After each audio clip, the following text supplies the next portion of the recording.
Hey guys, welcome to the Neglected Podcast. This podcast is not to change your mind, but to invite you into somebody else's narrative. This is a podcast to give a voice to the neglected. It is also an opportunity for all of us to engage. Hi, welcome to the Neglected Podcast. I am your host, Jovanna Javis, and I'm here with a wonderful guest, Naomi Havens. Say hi to the listeners. Hey everybody, thanks for having me. Yeah, so I'm very excited to talk to you. You had one of your friends who had been on here suggest that you come on. And so we talked over the phone, and I'm really excited about you sharing your story with everyone. And I am very thankful always when people are willing to share their journeys and what they've been through. So I'm really looking forward to talking with you more today. Well, thanks. And I appreciate you letting me do this. And as I've told you, this is God's story through me. And so wherever he sends me to share that story, I'm open to it. Yeah. Well, great. So let's go ahead and get started with our conversation. So, Naomi, tell me a little bit about you, where you're from, what it was like growing up for you. Okay. Well, I grew up in the military, and I started in Germany. Mm-hmm. And it happened to be just before the wall went up. My dad was stationed over there, and I was born over there. And then we came back to the United States when I was 2 years old. And about that time, my mom got pregnant with my sister Sharon. Mm-hmm. And she had minor oral surgery during the first trimester, which is the first 3 months. Mm-hmm. And the dentist told her that the Novocaine or whatever the numbing agent at that time was wouldn't affect my sister.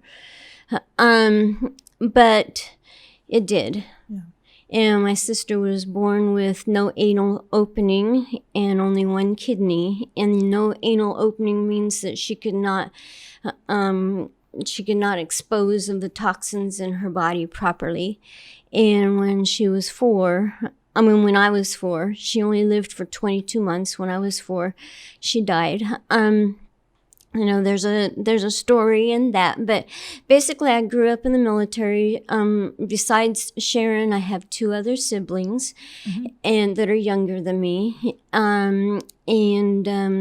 We had both of my parents are Christians. They're pretty much first generation Christians, and pretty much a normal military life household. We lived in Japan. Also, when Neil Armstrong stepped foot on the moon, that's where we were. Awesome. And I would not trade it for anything. No.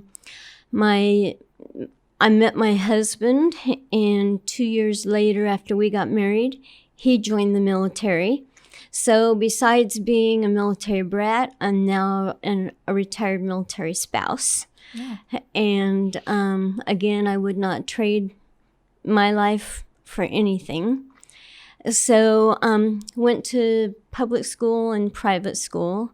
Just a lot of different. I always, because of my sister Sharon, wanted to be a nurse. Mm-hmm. And went off to college. My parents took time off of work to drive from Denver all the way to Pensacola, Florida, because there was a Christian college down there that did my style of learning, mm-hmm. a semester of books and a semester hands-on. Nice. And that's my style. Mm-hmm.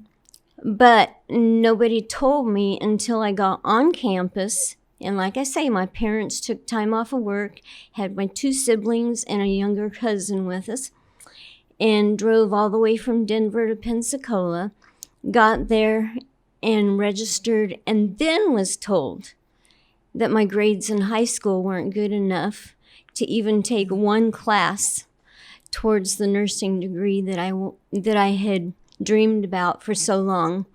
And they put me in a business program, which was not me. Yeah. Just was not me. So I left halfway through the semester, and I realize now that that's not the nursing arena that God wanted me in. Mm-hmm. He had something totally different. Yeah. But, growing up, that situation with my sister,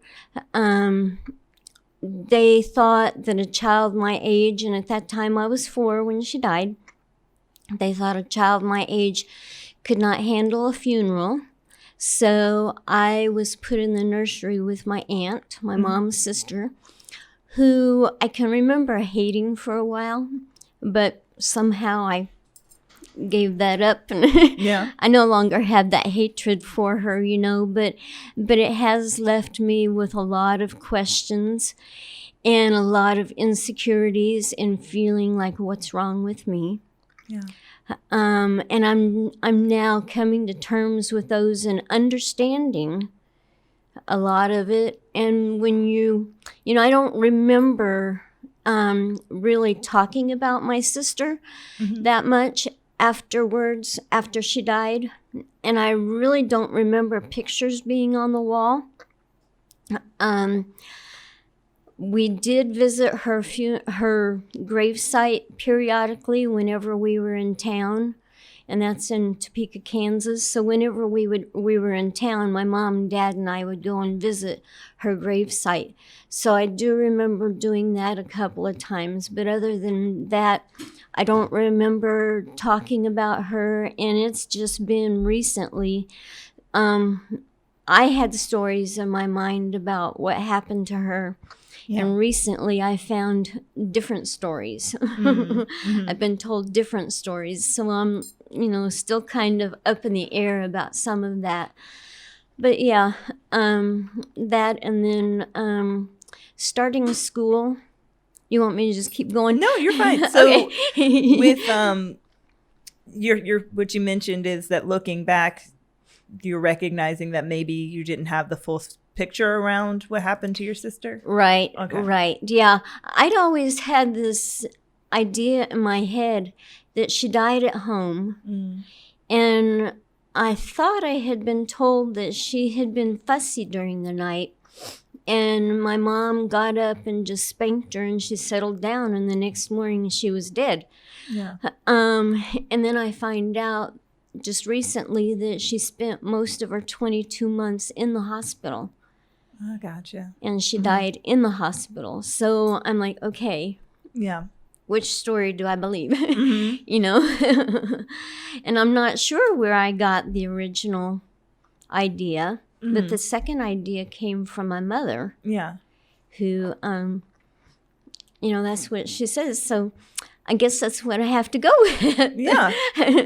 Still a little bit, unsure about that. But yeah. No, and that can be something can be difficult to process when you get new information, especially if that's a story that you've had with you. Right. To now have this new information. But it does sound like growing up for you, especially around your sister's death, there wasn't a whole lot of conversations around it. So how did you process her death? That's a good question. I can remember coming home after the funeral and just falling back on my bed, pretending I was dead and wishing that I was so that I could be with her. Yeah. Then throughout the years growing up, I can remember just going outside, and maybe I just needed to get away from whatever was going on, and just going up and looking up into heaven and just looking for Jesus to return so that I could go and be reunited with her. I remember doing that a lot growing up. Yeah. But as an adult, I've just come to, whatever. Yeah. It's what happened, and you never get over it, but you learn how to move forward with it. Yeah. And, I've had people say, well, you need to get over that. Well, obviously you've not been in my shoes. Yeah. You learn to walk through it, and you learn to move forward. Otherwise, you basically die yourself. Yeah. So I've had to do that, and started having serious conversations and digging about 5 years ago, something like that, just to figure out what was going on, what the true story was and stuff like that. Something popped into my head just now, and I can't remember what it is, but it'll maybe come back. Yeah. Yeah, just, realizing that you can't stay stuck. Yeah. No, I think that's a great point of there is like a level of acceptance when it comes to loss, and not necessarily accepting that it's okay and we're not like happy that it happened, but there is a point where you accept and then you learn how to adjust. Right. And so I think that's a great point that you made there. And right. So you were mentioning that growing up, you moved around a lot. And so what was school like for you, being in the military and living in so many different places? What was your school life like? My parents made it a goal to make everything exciting, and we always got involved with the community, even in Germany and even in Japan. I can remember hosting 3 Japanese men for conversational English to help them with their English. And we got to know them pretty well. My parents kept up with the one, Mr. Nabasan, for, goodness, probably about 30 years. And then we quit hearing from him. So we assumed that maybe he died or something. But they all 3 worked at a publishing company. And they had a resort. The company had a resort at Mount Fuji. Nice. So they took my family to Mount Fuji for a weekend or something like that, and we got to experience that. We got to experience Japanese weddings because of them. The one, Inabe-san, his daughter, had a birthday. I forget, she was like 6 years old or something like that. And my mom baked cakes, and she had one that was a Barbie doll, and she put the Barbie inside of it and then made the dress on the outside. So she did that for the daughter's birthday. And the daughter did not want to cut into it and eat it. Yeah. They had to put a little shrine up for a little while. Yeah. Oh, that's so sweet. But it's not something, at least at that time, it was not something that they did in Japan, So it was like, oh, wow, type of thing. And so yeah, that was a lot of fun. Like I say, we didn't stick to ourselves. Yeah. We got involved everywhere we went, even as a military spouse, got involved. But it was not easy for me to make friends. And when right after my sister died, then we lived in a house that had a big picture window, and the couch was right there by the window, and it was the path that the kids would take to go to school. And as a child of 4, I got excited. Mommy, look at the kids are walking to school. Whatever I said, I can remember being on the couch and getting excited. And so they thought that meant I was ready for school. Gotcha, yeah. And my birthday is the 1st of September, so I fell right into that, where I guess when I was 5, they put me in. But emotionally, I was not ready. Yeah. So I struggled. And it was not easy. Like I say, they put me in school, I guess at 5, in kindergarten. And just really struggled emotionally. And let me see here. Then I've had situations too. We moved to Japan when I went into the 3rd grade. And I had a teacher that was the grandmother type is what I remember her as. And my parents would come in for teacher conferences and wonder where my homework was. Yeah. It was all stuck underneath my seat. I didn't take it home. I didn't do anything with it, and then the very next year in 4th grade, I had a single teacher. And I'd gotten used to not doing anything the year before, and she was total opposite. Yeah. And she would hold me after school unannounced, and she would grab my cheeks like this and put her face right up to my face and just grit her teeth and yell at me like crazy. And I was a very sensitive child. Yeah. So I can remember crying. But, at that time, parents thought that the teachers knew everything and had all the authority. So I only really, really remember that happening once. I don't know if it happened more. I don't remember telling my parents because of the thought process that, teachers knew best. Yeah. So I just left it at that. And then the next year, in 6th grade, the teacher was the wife of a doctor, and she had a skeleton hanging in the corner of the classroom. And from my sister's death all the way up until then, I was terrified of death. Yeah. But that year, that teacher got me so interested in science, and I was able to look at that skeleton without being afraid. Yeah. And, understanding over fear. She helped me to understand what the body was all about and got me so excited about it and just really enjoyed it and stuff, Let me see here. And then we moved to Mississippi. So 7th, 8th, and 9th grade, we were in Mississippi. And I did okay, 7th and 8th grade. In the 9th grade, private school was becoming real popular. So my parents pulled me and my brother out at that time, out of the public school, and put us into a private school, which was what's called ACE, Accelerated Christian Education. Yeah. And I don't know if you're familiar with it, but it's where each child sits, they have their own little cubicle, and they have packets of information, and you read, and then you take a test. Read, take a test, Well, my brother is very accelerated at education, and he went through 3 months worth of those packets in 1 week.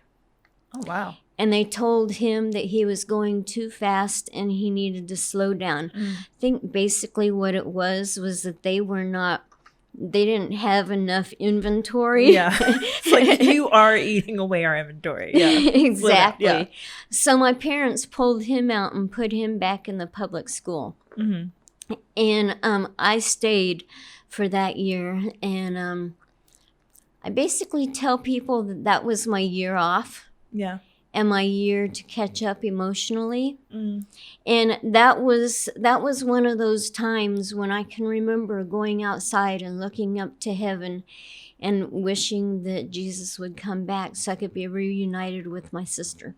Yeah. Because there was a lot of spiritual abuse and stuff like that going on in that school and stuff, And then my parents, the next year I was back in public school for my second year of 9th grade. Yeah.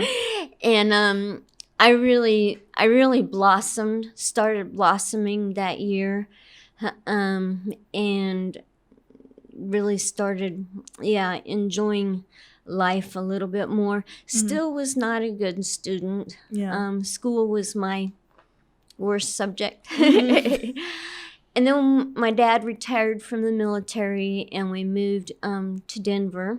Because he was going to go to Bible college.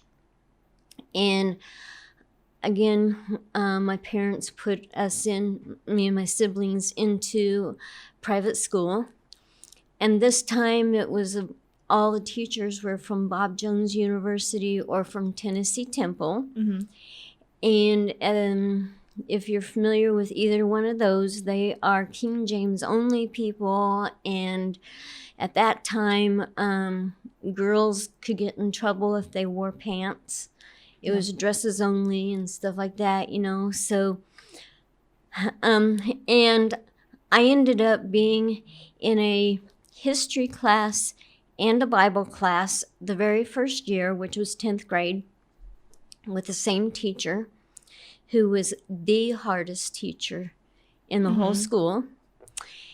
And here's an example. When you did a Bible test and there were verses that you needed to do, that you needed to write for the test, he wanted it to be King James Version only, and he wanted exact punctuation. Oh, punctuation. Exactly. Oh, no. And I am like, I don't memorize just to memorize. Yeah. Now, I'm a very musical person, and if you put it to music, I have no problem at all. Yeah. But just to memorize, just to pass a test, and I'd already shown that I'm a good student, just not a good test taker. Yeah. And I think a lot of it's that reason, you know, I can retain the information, but I just get nervous when it comes to a test. Yeah. And but then too, like I say with him, and on history, there was a lot of history dates that he wanted us to remember.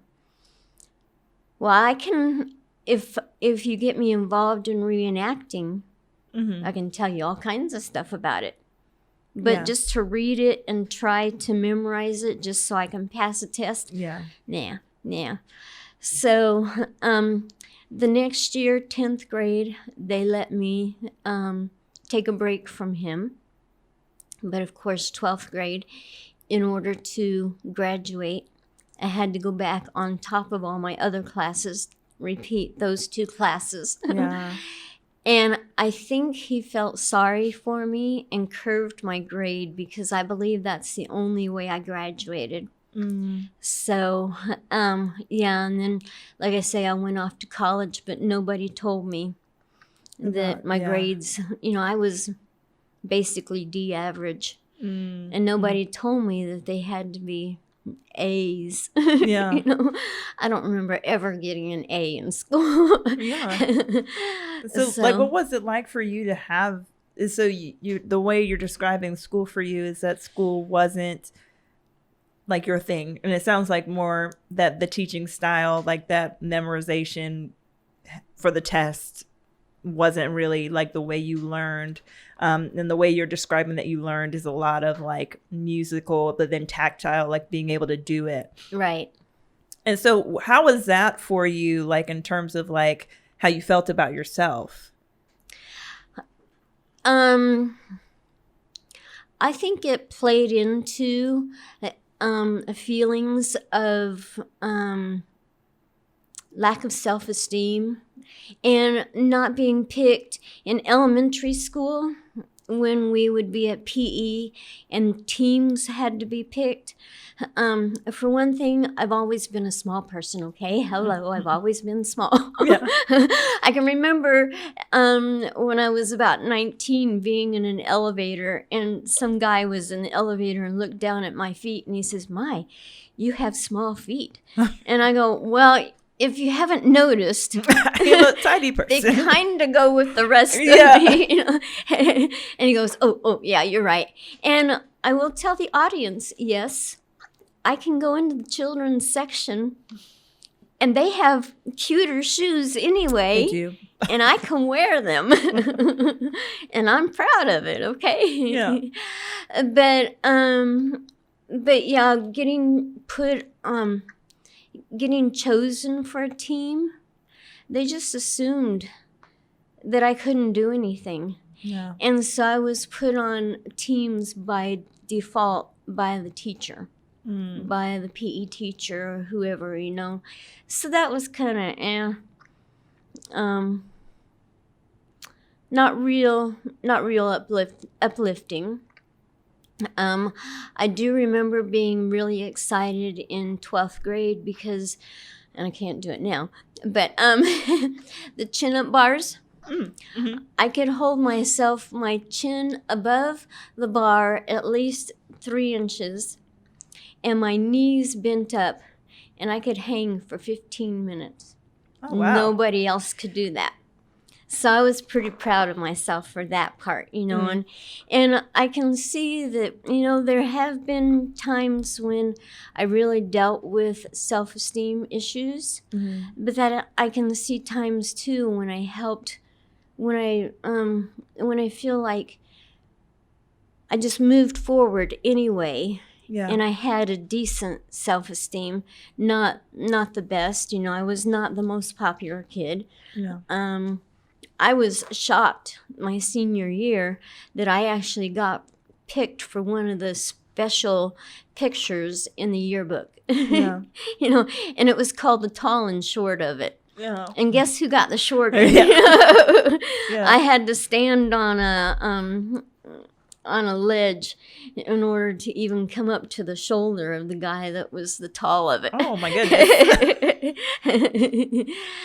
So, whatever. Mhm. Yeah. And then something that really spoke to me too was between 11th grade and 12th grade, and I've got the pictures here. Between 11th grade, I had long hair and glasses. And some reason, I think I saw a friend whose mother cut hair, and she had it cut short, similar to what I've got now.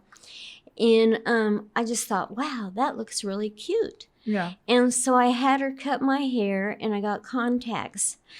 And it was amazing, like night and day, the reaction and the friendships that all of a sudden formed. Yeah. Just over that, and I'm still in contact with several of my classmates from high school, and I've had several of them tell me that their parents asked, is there a new girl in school? Yeah. But that just kind of, and I'm not bad-mouthing any of them, Yeah. because we are really good friends now, and we've all grown up, But it just tells me at that time how mean we can be to each other, Yeah. and how looks play a big role in what we think of people. And I have to say, I admit that I've been, I'm not the best at that either, Yeah. but I'm working on it. And I have, I've come to realize too that my sister was basically a special needs child. Yeah.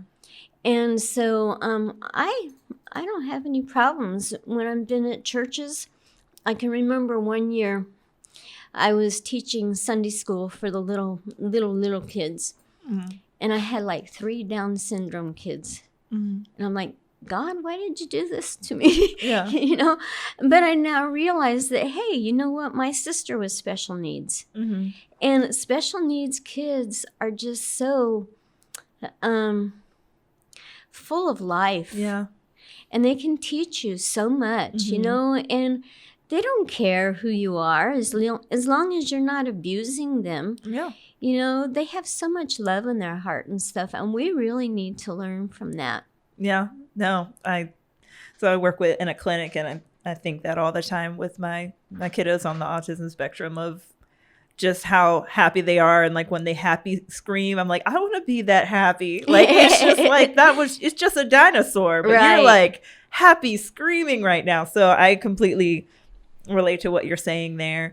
And just even what you mentioned about looks, like you mentioned that, like you're noticing, like as you look back, and then even in that moment, just having that recognition of like that difference between glasses, long hair, and then contact, short hair. Do you still see that happening now, that looks like play a really big role? Yes. Okay. Yeah. I do. On the different areas that I go, Yeah. I see that happening a lot. Mm-hmm. No, and that can be hard too, because that can have an impact on self-esteem and the way people feel about themselves, Right. and feeling like whether they matter or not. I can remember about 2 years ago meeting a guy, and I don't remember what his issue was, but his hips were not working properly, so they did not support his legs. And he was on the crutches that used to be popular for polio that have the little handle here, Yeah, you know, gotcha. and they're metal. He was using those. And my husband and I try and make an effort to befriend those people. And he was in tears because he was in a church, but he didn't feel like anybody cared about him. Yeah. You know, so we tried to befriend him, and not sure what happened to him because we lost contact after a little bit. But you know, that's what we try to do. And my husband is very drawn to people with special needs and the outcast because he himself has gone through some of his own issues, you know, of being neglected and being the outcast, basically. Yeah. No. So yeah. No, and I love that you said that, and I think that when you've experienced being left out, just like some aspects of your story of not being picked, of not having a whole lot of friends, of struggling with school, I think that it does kind of open your eyes more to those who maybe they are smiling and maybe they seem like they're fine, but then like when you get to know them, then you get to see how deep the pain is. And I think that you do have eyes to see it more clearly. Yes. Especially when you've experienced pain or experienced being looked over. Right. And my husband and I feel like God's given us that kind of intuition. And my husband, he will tell you that he's an introvert, but it's no, it's not true. Ask anybody who knows him. I'm not sure, you know. But yeah, he will go out of his way to make somebody feel comfortable that he senses is not feeling comfortable. Yeah. And I have that ability too, you know, and to when I feel like, because I've been there, I lost my sister. Yeah. And 7 years ago, we almost lost my dad again. Yeah. He's almost died on us 2 or 3 times because of health issues. Yeah. And he's still around, you know. I tell people I get I got his tenacity his stick to it or whatever, you know, to survive. And so I can sense when somebody just is not at their best. And I try to go and help them out and comfort them and stuff like that. Sometimes they accept it and sometimes they don't. Yeah. And that's the way it is. No. And I love that you brought that up, that sometimes they don't, and that's okay too. You know, like we don't have to take those kind of things personally. So I love that you tied that in. And so in your story, you mentioned that, you know, after the school thing, after finding out at college that your grades weren't where they needed to be for nursing, did a little bit of business, but then ended up transitioning out of that. Then you got married. And then 2 years later, you had your daughter? Yes. Okay, great. Yes. And it took us a while to have her. And before I met my husband, I actually was pursuing a little bit more medicine. I was a volunteer EMT for a little bit, and I took EMT training. Yeah. But again, it was a lot of memorization. And it was just, I did not have the practical knowledge. If I'd had the practical knowledge, I could have done better. Yeah. But just trying to memorize and not being able to work hands-on with it. I took the course but did not finish, or I tested and did not do well on the test or whatever. And I realized then that, you know, this might not be the best thing for me. And like I say, then I met my husband and we got married, and it did take us 2 years to have my daughter.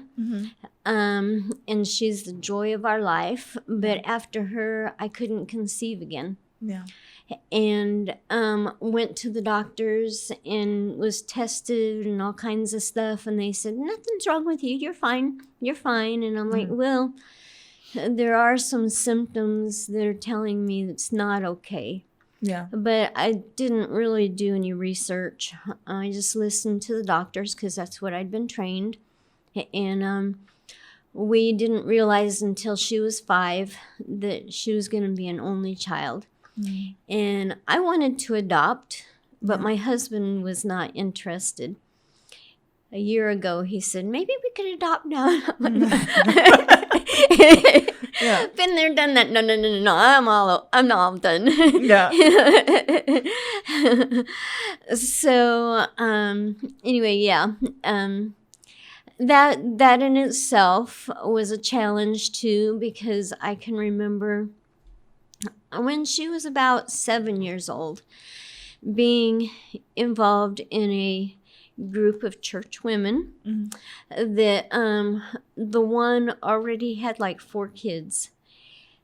And she made the comment that she had looked at the list of all the church women that that were pregnant at the time, and she felt left out. So she got pregnant with number 5. And I'm like, seriously? Yeah. You don't even know what it's like to feel left out. No matter how hard I try, I can't get pregnant. You know, so that has given me compassion for those women who have never conceived at all. At least I've conceived once, you know, and God blessed me with a pregnancy that most women would they dream about, because I didn't have the morning sickness. I didn't have all the issues, you know. The hardest thing for me, because of my size, was the birth process. But she's here. God's blessed us with her. And she's blessed us with 3 awesome grandkids. And get to be 11 miles away from them and help out quite a bit with them and stuff like that, you know. So, yeah, God's really blessed us. No, that's great. I mean, I'm amazed by just even what you highlighted of walking through that, because I can imagine that that's difficult news to hear, that there's nothing wrong, but then it's still not happening. Right. And so what was your journey like in that, of like, what did that acceptance look like in being able to walk through that we're probably not going to have any more kids? It was not easy, but then again, it's you can't keep yourself stuck in it, you know. Yeah, I cried many nights, and when that lady said that she felt left out, I cried quite a bit. Yeah. And I told my husband, I said, I bet you she hasn't even had a broken fingernail. So how could she know? Yeah. You know? Yeah, I did have, you know, we did have conversations about that. And we honestly did go to one place and try to see about starting the process. He actually said, okay, let's go visit a children's home. And it was a religious children's home, and see. Well, at that time, he was dealing with his own issues of what was going on in church, and so he had dropped out. Yeah. And so they wouldn't even let us come into their office when they heard that he had dropped out of church. But yet, they had several families that had adopted and then either abused the child or they had divorced, and so the child was left, you know, one parent or the other. And part of their adoption process was that it has to be 2 parents that are in the church regularly and serving and all this stuff, you know. And we're like, we would love that child like our own, but you've got these prerequisites and these other adoptive families that have gone through you they haven't even stayed together, or they're not even serving, or they're abusing the child, and the child is worse off now. So those were some hard things for us to deal with, especially for me, because I wanted 4 children. Yeah. I came from a home of 3 surviving children. Mm-hmm. And there's 5 years between my brother and I, and 9 years between my sister and I. So there was quite a bit of difference, and they were more closer at the time. Mm-hmm. My sister and I have become more close over the last couple of years now. Yeah. And my brother is kind of off on his own, Yeah. But at the time they were closer, and when I left home after high school, that gave them the opportunity to be even more, to become closer even then. Mm-hmm. So yeah. Yeah. No, but for you, there did come a point of just not wanting to be stuck anymore, and Right. and that acceptance of, and accepting the blessing of what you had. And I can imagine that it's hard when you're in pain, or when you're aware of your pain, and then to hear someone else say something that can feel like a slap, Right. especially Right. when we're experiencing our own inner things. Right. Well, and then when you hear your only child say, "I wish I had a brother or sister," Yeah. and you're like, and you don't want to make them mad at God, but it's, yeah. But we got through it, and she understands it, and she appreciates us, and what we did try to do. So yeah. And so you're raising your child, and then there is a part of your story that is somewhat more recent, of just some medical things that you've experienced. So when did that begin for you? When did the diagnosis come? So in 2000, we had moved to Savannah for the military. Mm-hmm. And then my husband got out and took a job in 2000 in Washington, D.C. And we had not really made too many connections in the area in Savannah. And we were so excited to get out of here and get away from the sand gnats. Yeah. And, Yeah. and I had lived in Biloxi, Mississippi for 5 years. And, my attitude was, the South is so behind. So behind. And when we moved here for him to be stationed at Fort Stewart, I was like, yep, they're still behind. But anyways, so he was in for 5 years. He'd been in the military for 5 years, then got out for 5, and then we came here and he was in for 5 more, and then he got out and went Air National Guard.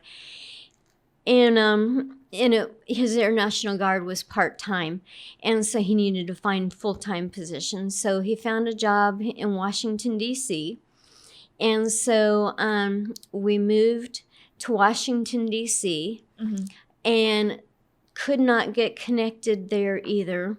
And 9 months later, he found his dream job back at Fort Stewart. And so we moved back.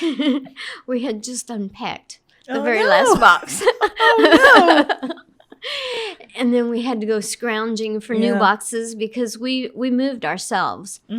And so we scrounged for new boxes. And I always told him, I said, if we ever move back, we're moving to Richmond Hill. So we did. And but while we were in D.C., I felt a lump. And I was like, no, it's not. Nope, it's not. I'm in denial. Nope. Cancer is my deepest fear. Because all I knew was people got diagnosed and they died. They got diagnosed and they died. And so I was like, nope, that's not what it is. That's not what it is. But it hurt. And I found that for me, the more chocolate I ate and the more sugar I ate, the more it grew and the more it hurt. Mm. But when I cut those out, then it didn't hurt as much and it didn't seem to grow. I am not real crazy about searching for doctors. Mm. So I said, you know what? I'm just going to wait. And we had met a doctor. My daughter had gone in for a checkup. She was 16 at the time. And she'd gone in for a checkup, and I had gone in with her. And the doctor wanted to put her on birth control. And I'm like, number one, we are homeschooling. And I know where she is 24/7. Mm-hmm. And you are not putting her on birth control just in case. Yeah.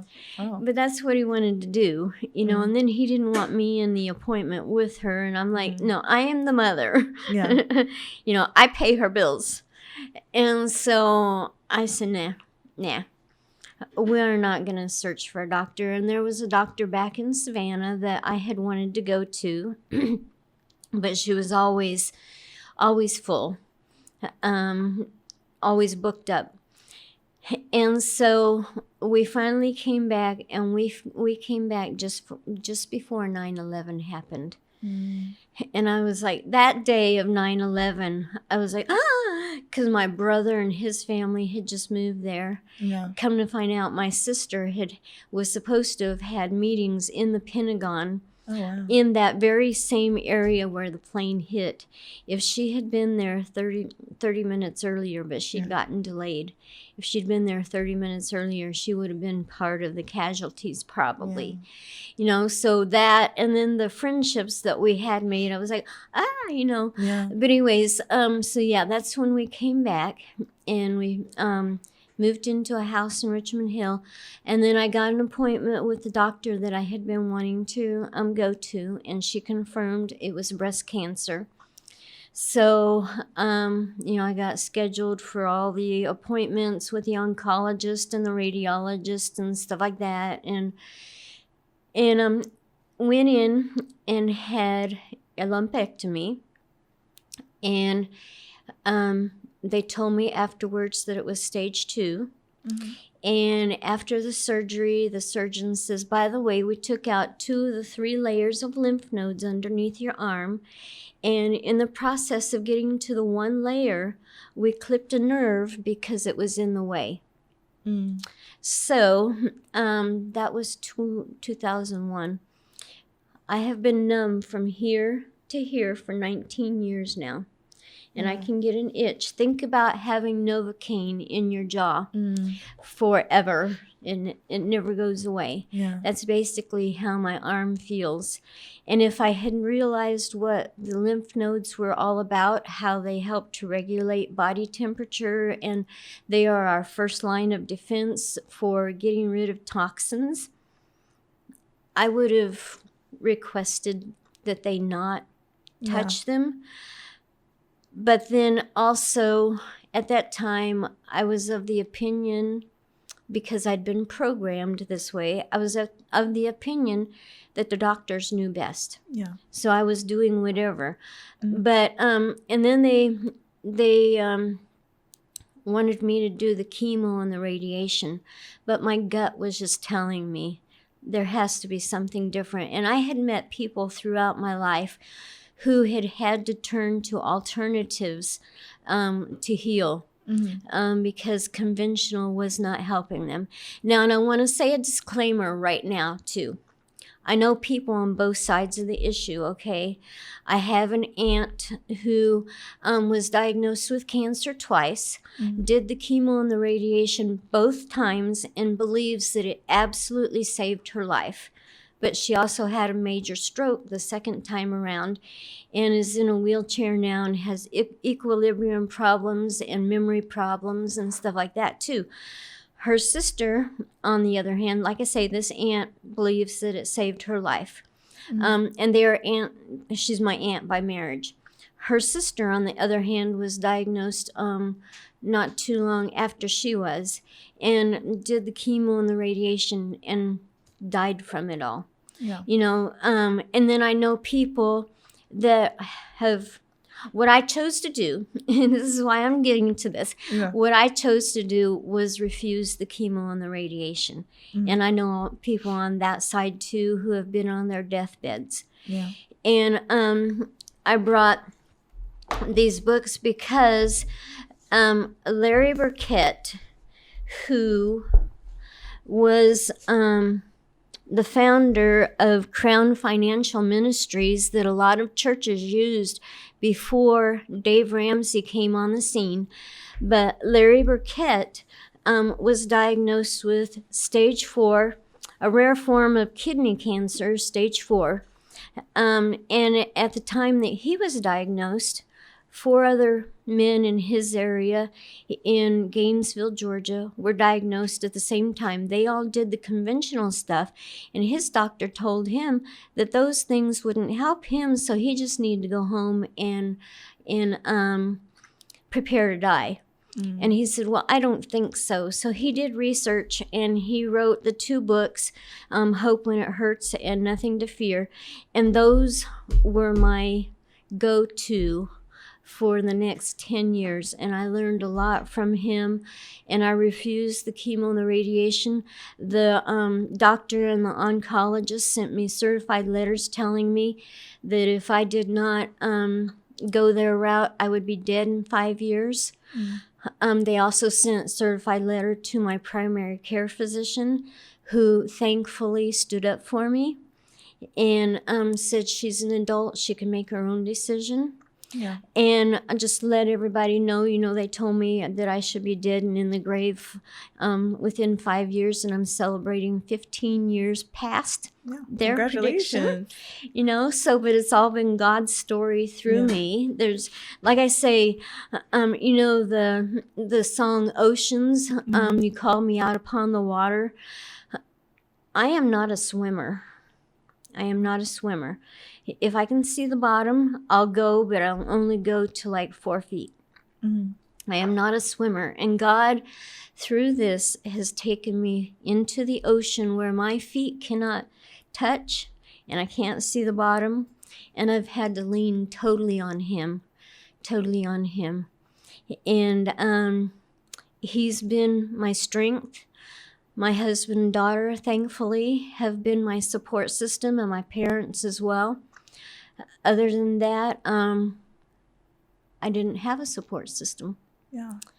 So, that's been a journey as well, getting through that. And God is really helping me to heal from that and from the bullying and things that went on during that time frame. I can remember, this is part of what played into my low self-esteem too, was hearing from people that I thought were my friends say that they'd gotten together and gone and done something together, something fun that I would have enjoyed doing. Yeah. And I'm like, well, what happened with me? Yeah. What's wrong with me? How come I didn't get invited? Type of thing, So that's been a struggle, but this COVID thing has been an awesome thing for me. I am not one, I did not quarantine, okay? But it helped me to really see who my real friends were, and to go through some of these thought processes that I've had, and some of the hurts that I've had from the bullying and isolation and stuff like that. And when I was a teenager, my senior year, the prophet Daniel became my favorite Bible character. Yeah. And I'm like, who chooses the prophet Daniel, especially a teenager, to be their favorite Bible character? But the reason he was because he chose not to defile himself when he was taken into captivity. Daniel 1:8 says he chose not to defile himself. And I'm like, wow. And I now realize that through all of this, I have become a Daniel. Yeah.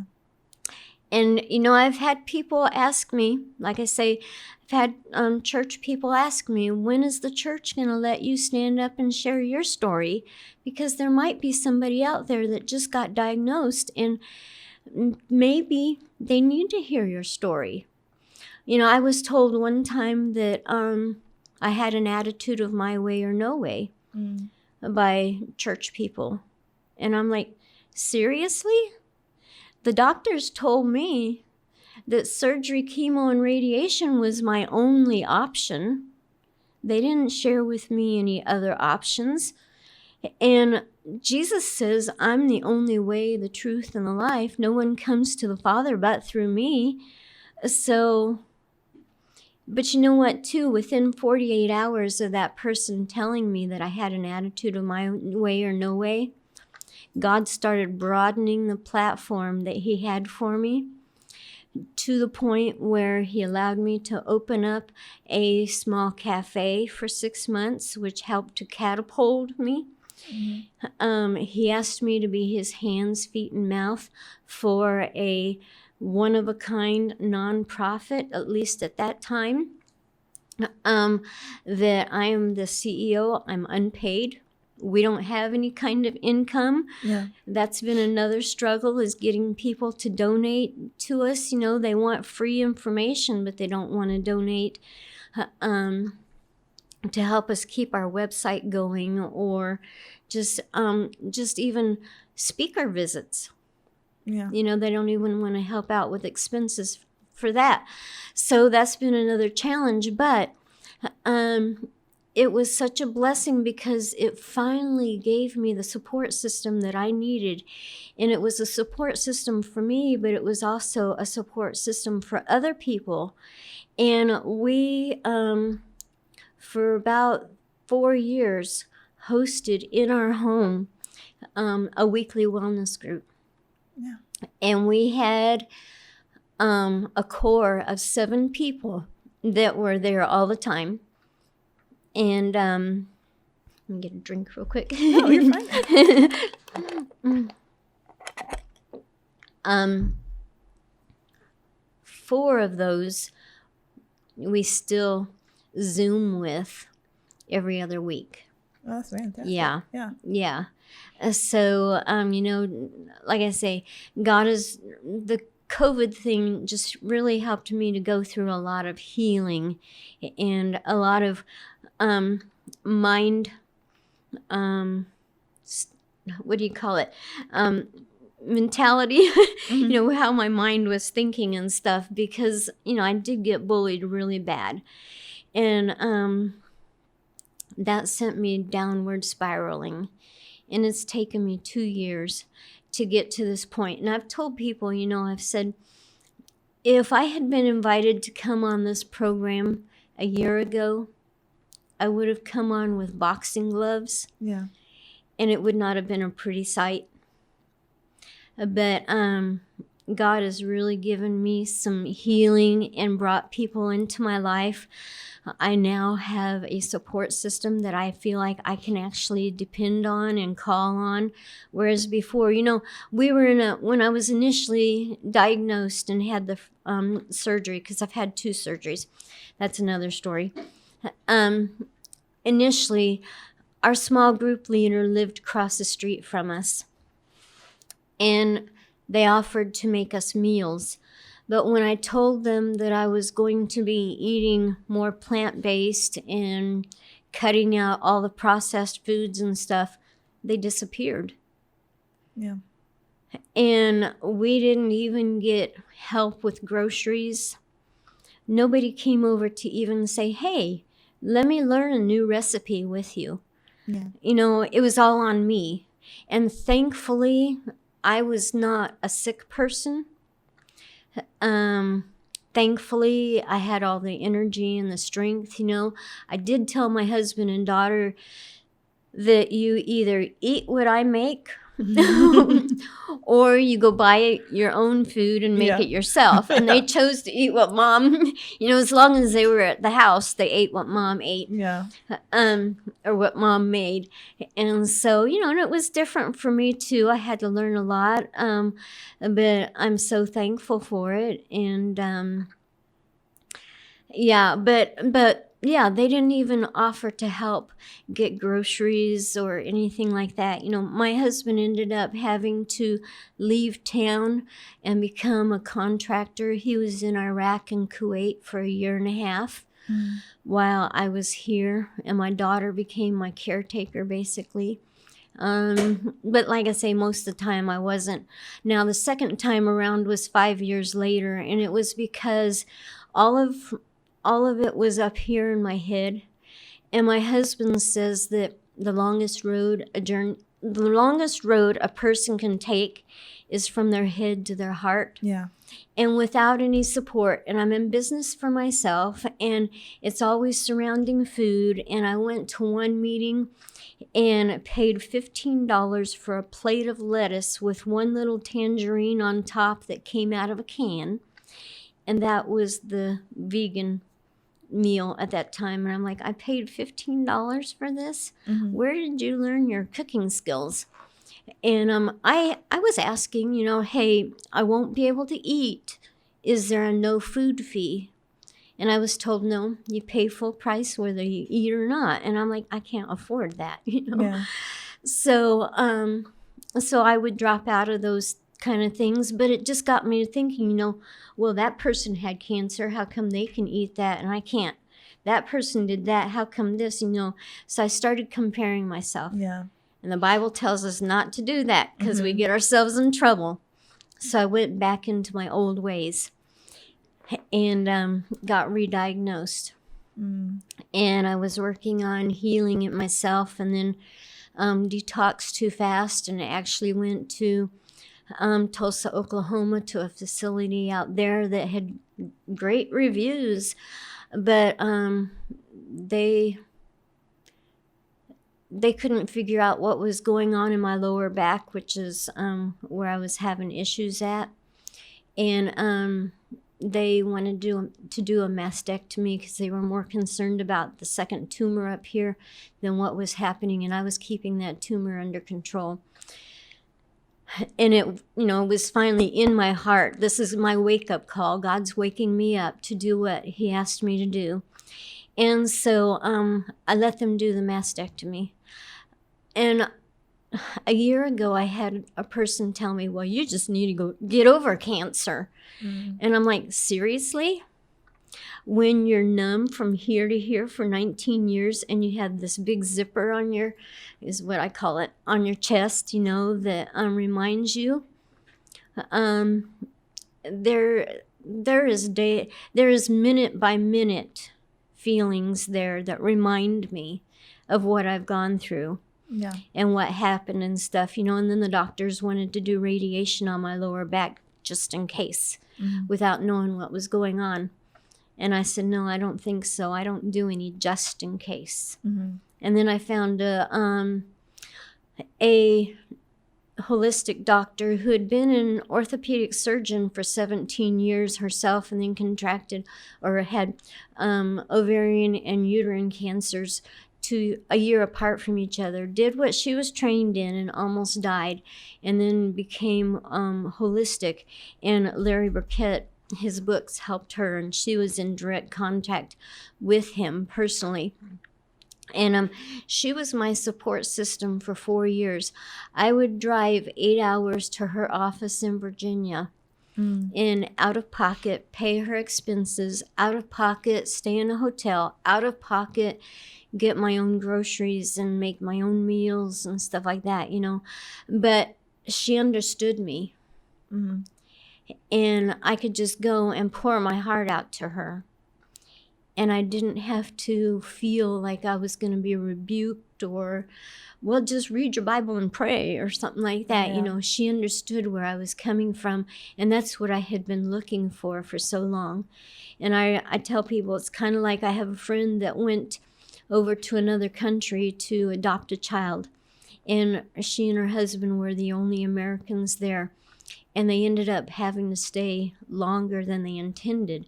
And she goes, aren't there any other Americans here? All I want to do is just talk to somebody in my own language. Yeah. And I'm like, hello, that was me. I just wanted to talk to somebody in my own language. But at that time, there wasn't, except for this doctor that I had to drive 8 hours to see and stuff, you know.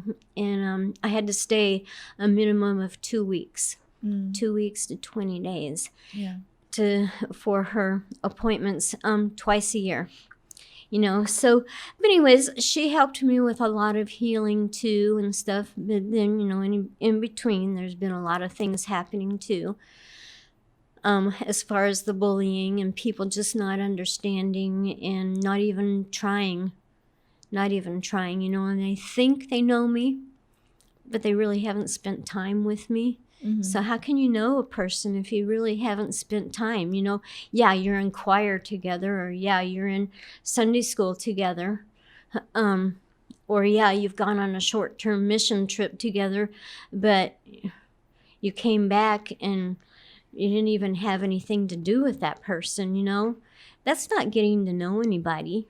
You have to spend one-on-one time multiple times to really get to know them. Yeah. So, yeah, but like I say, you know, God's really done some great healing, yeah. No, and I am both, you know, very sorry for the pain that you've experienced from the hands of others, but also very excited for your healing journey, and I'm glad that that's happening for you, because I do think that when we don't understand something, human beings have a tendency to put things in a box or to humanize. Like when you hear the word alternative, whatever words comes to your mind. But I think that the point you just brought up is spot on. Of if you don't know the person, then you're at risk of dehumanizing them or assuming. Yes. If you hear the word vegan and you have all these assumptions or negative assumptions, but you haven't talked to this person or got to know them or understand where they're coming from, or even taking the time to understand, then you've missed it. Yeah. You've kind of made a bunch of assumptions and you're living off of those assumptions. And maybe you're right. Who knows? I mean, I think sometimes, but there's always 100 different things that things could be. Right. So by living off of an assumption. So just so much of what you talked about are seemingly little moments that were really big. Yes. You know, like we can have that thought of if somebody is sick or if they've experienced a loss, or if they've just had a baby, or whatever's happening in their life. And maybe you get a notification for a meal train and you just think, well, But that little no, that thing that you thought was a little no was actually really big. Right. So for you going through this journey and not feeling loved or seen or reached out to, like you're buying your own food, and clean eating is not cheap. And so you're making all of these lifestyle changes, but people are pulling away. And who knows, maybe it was the assumptions they had in their head, or maybe it was just thinking that it's fine, like they'll figure it out. But even those things, those little things, are big moments to people. Opening up a door, asking how you're doing, sitting across from somebody, all those things that you're highlighting are moments that really matter. And they leave big, like they're little cuts that mount up, because it doesn't sound like in your journey that not having a meal was the thing that hurt. It was not having a meal, not being reached out to, doing this on your own, being bullied. All of those little cuts turned into a big old wound that now, 2 years in, you're still kind of healing, or you've taken these 2 years to really heal from those things. Well, and you know, I've always been an open book. Yeah. But I have learned throughout everything that I have gone through, I had one person say, well, I guess I didn't see your vulnerability. Because I come across to people as just a happy-go-lucky, easygoing person that has no problems. And in fact, when we first moved to the Savannah area, initially, neighbors didn't want to get to know us because they thought either we were the chaplain's family, and that intimidated them, or we were CID, criminal investigation division with the Army. Yeah. And we were neither. Yeah. You know, my husband was a E4 in artillery. We were neither. Yeah. You know, and so they just assume by looking at us that we're something different. And so most people, I don't think, and that's why this is called Stealth Journey. Yeah. Because most people, I flew under the radar. And most people were clueless because I've got this happy-go-lucky kind of look to me and stuff like that. You know, I've told people I was suicidal at one point. I thought about running my vehicle over the bypass that goes over 17, the I-95 bypass that goes over 17 in Richmond Hill, because I lived right around the corner from there. I thought about running my vehicle over a couple of times because of what I was going through, and because I didn't have anybody speaking my language that I could go to that wasn't ridiculing me or telling me, well, everybody's got problems, you know, just deal with it type of thing. I had no support system, and my husband and daughter were there as long as it makes mom happy. You know, but my husband 13 years later ended up having his own health issues, and now he's 100% on board. And our daughter is leaning this way. Yeah. Her husband's not really on board, but he's supportive. Yeah. No, so the one thing I did want to point out before we ask you about your book and where to get it, but I love that last part of like, you can be supportive and not, like, maybe you don't agree, but you can still be supportive. And I love what you just brought up there, is that maybe I don't agree with your decision to do chemo, or maybe I don't agree with your decision to do alternative, or maybe I don't agree with your decision to do fertility or to adopt or to not adopt. Like, maybe I don't agree with you, but I can still support you and love you and be there. Right. And I can still take the time to get to know you. Me making a choice to not reach out and then still not be in your life and in your sphere isn't helpful at all. And it's painful, and that is received pain. Like that registers as pain. So I like that you brought that up. Right. But well, and one thing I want to say too is that, you know, initially when this all started, I was like, hey, it's your life, whatever you choose to do. And I'm still pretty much that way. You can ask any of the people that have been in our weekly wellness group and that are still with us. I have, there are some organizations that will tell you this is the only way that you are going to get healed. Yeah. And I have learned over my journey that we're all different, and everybody's body heals a little bit differently. And my husband is doing meat products. My body does not digest meat products very well at all and causes issues. And so I can't do that. Hey, you know what? It's fine. It's fine. And I'm like that. But people have had the attitude that, like the person, you've got an attitude of my way or no way.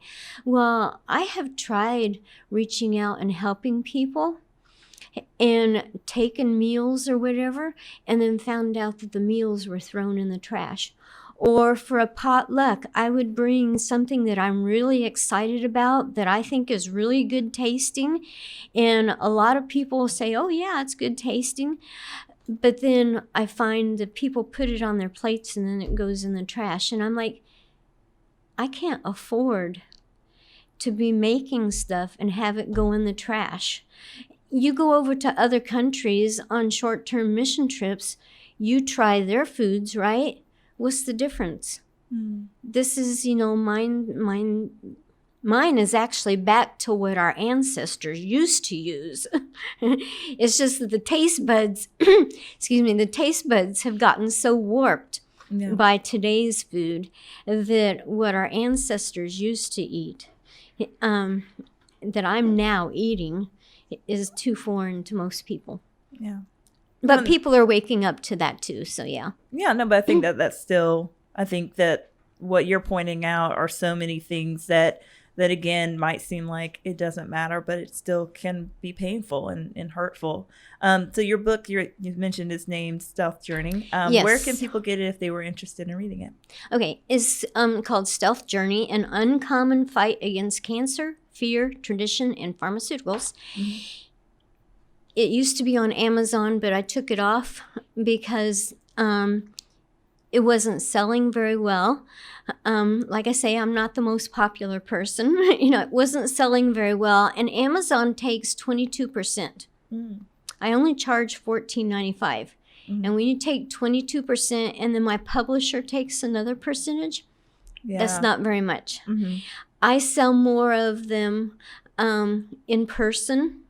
In fact, I was at an event last weekend and sold 3 right on the spot. And I didn't even have them out there.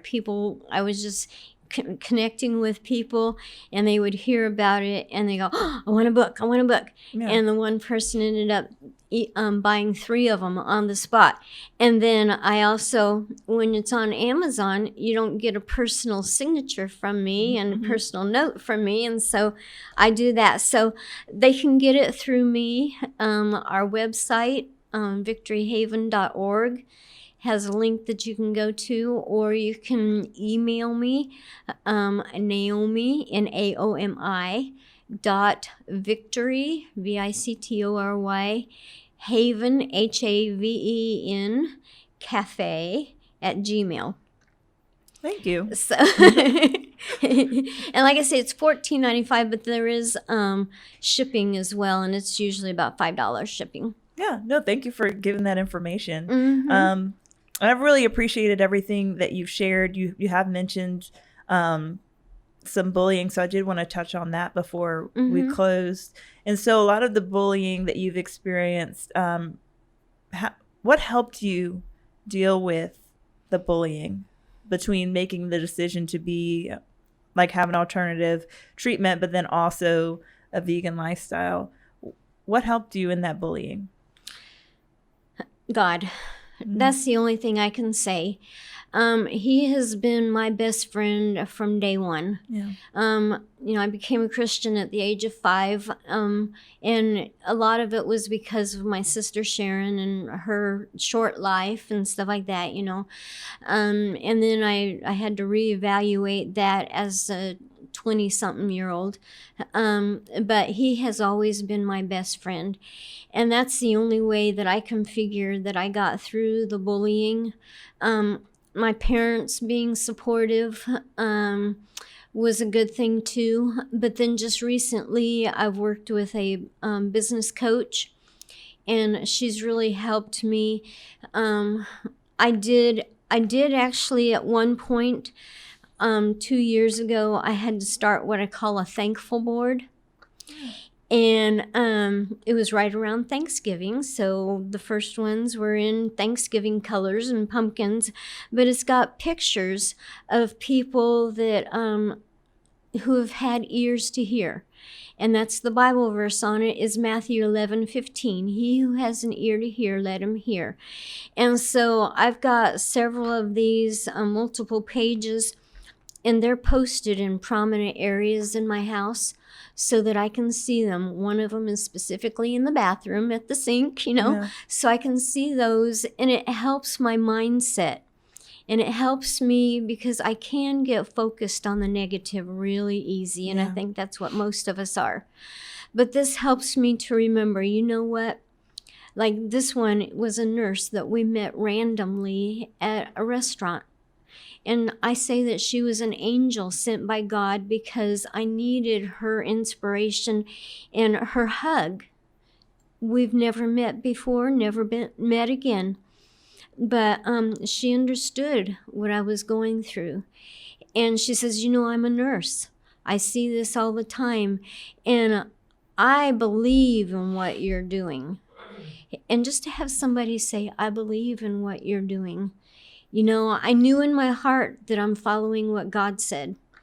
And knowing that I'm a Daniel, and that Daniel has been my favorite Bible character, that has helped me a lot too.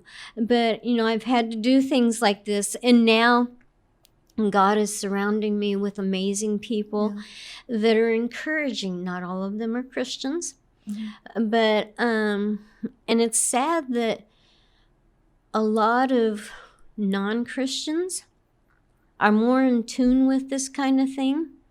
In fact, I was called the weaker vessel at one point because I only eat fruits and vegetables, and I'm like, seriously? You have no clue how much strength it has to take to go, especially when you grow up in a family like mine that's been military all our lives. And my dad's sister married an Italian straight from Italy, and our background is German and Polish, and we've got Italian and all this other stuff. And I absolutely love eating international foods. And when I first started this, the hardest thing for me to give up was the Springerle cookies from Germany, and their little bread cookie type things that have pictures on them, and they only come out at Christmas time. And my mom had made those forever, and I grew up on them, and that was my favorite thing. Christmas was not Christmas anymore without those, and I cried my eyes out for 3 years, But then I finally realized, hey, when it's got a pound of sugar in it and a pound of butter, those are not healthy for me.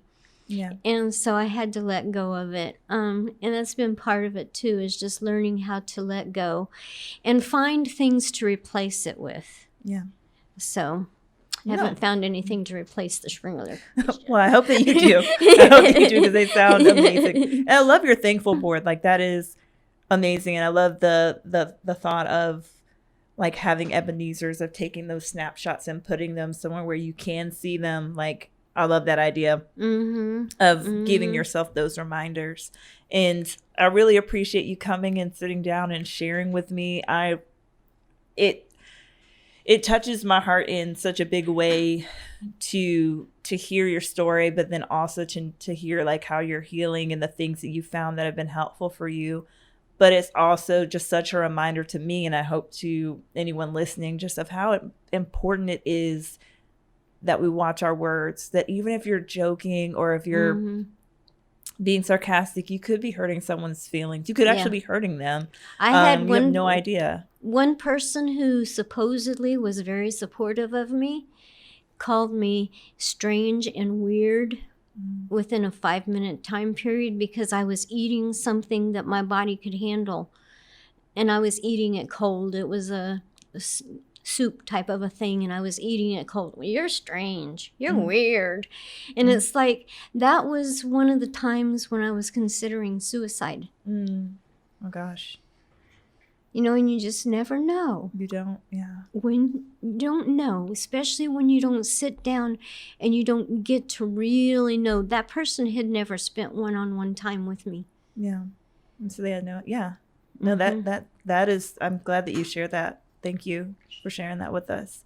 And so each time we end the podcast, we ask for our guests to give a challenge. So what would your challenge be to the listeners? My challenge is to be open.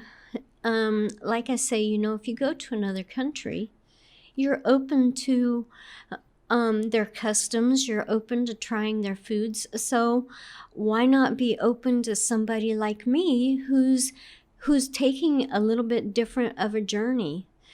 And be open to try their foods. I've actually got something down here for you guys that I made that my son-in-law, who's not into this, he says, you are bringing this every Thanksgiving, okay? Yeah. But it just, try it. You might like it. And then be careful with your words. Get to know the person. Really on a one-on-one basis. Do things with them. You might find that they like some of the same things you like, and you may really be surprised. Don't just think that you know them because you sit across from them or you stand next to them in choir or whatever, Don't think that. My husband and I had to get to know each other, Yeah. And so, just be open to those kind of things. Be open to learning something new. learning something new. And I think that's what a lot of it is that we are afraid of stuff that we don't understand. Yeah. And that's where I was. I was afraid of cancer before I started researching it, and before I started hearing of actual doctors saying, hey, there's nothing to be afraid of. I started understanding what I was up against, and now cancer doesn't scare me, not one bit. No. So. No, thank you so much for sharing that, and I love the challenge that you gave, and I really appreciate you taking out time to talk to us. And so, well, I appreciate you guys allowing me to do this. Thank you. Absolutely. So we'll catch you next time, listeners. Thanks for listening. Bye.